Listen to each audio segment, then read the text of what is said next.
Alright, I know how much you love watching me cook, or don't at all and just get stuck watching these videos, but I'm going to do another one today. And do another Instant Pot video, but today I'm going to do a whole chicken and show you just how easy it is. Alright, so first things first, got to get a chicken. I found one on sale, only cost me about $6. It's a 3.5 pound chicken. Got some vegetables, some organic chicken broth, and my spices, which I'll list out in a second.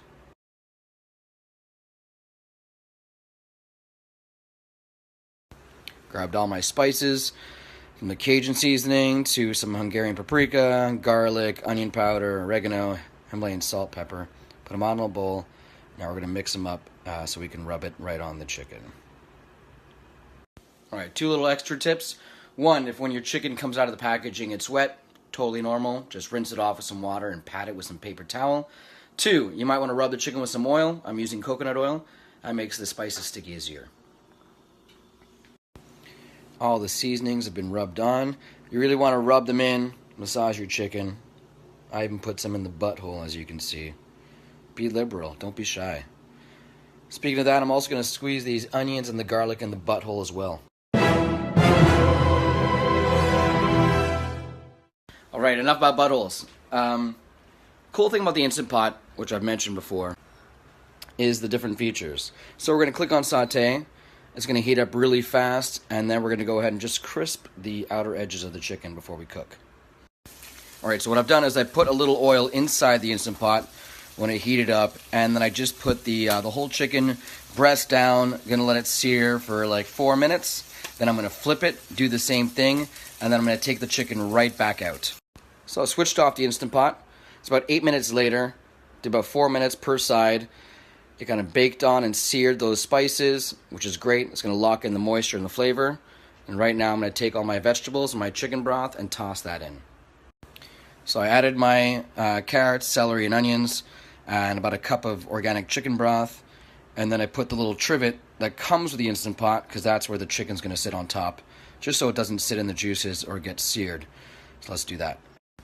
And the chicken is in. It's sitting on that trivet. It looks amazing.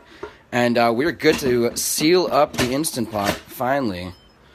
And when we want to pressure cook, you choose manual and choose your time. I'm going to choose 20 minutes because that's how much I need. So through my own trial and error with the Instant Pot and chicken, I found that like 6 minutes is good per pound. So I had a 3.5 pound chicken. I went for 20 minutes.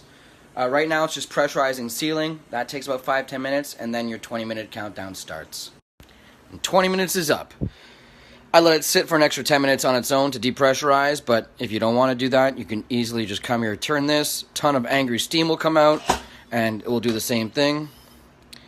And there we are. I wish I could tell you how amazing it smells right now after I opened that. All the seasoning is all baked in. It's like fall off the bone meat. Literally, fall right off the bone. So the chicken came out super, super tender and juicy. I literally just used tongs and a fork. All the meat came off the bone with ease. I got a ton of juice left over from the bottom with those vegetables. So I'm going to use some of this to make a soup, and the rest I'll eat through the week. So there's the Instant Pot chicken. It took me about 10 minutes to cut vegetables, 10 minutes to sear the chicken, and 20 minutes in the Instant Pot, and then another 10 to cool down. So 45-50 minutes, and a perfect chicken.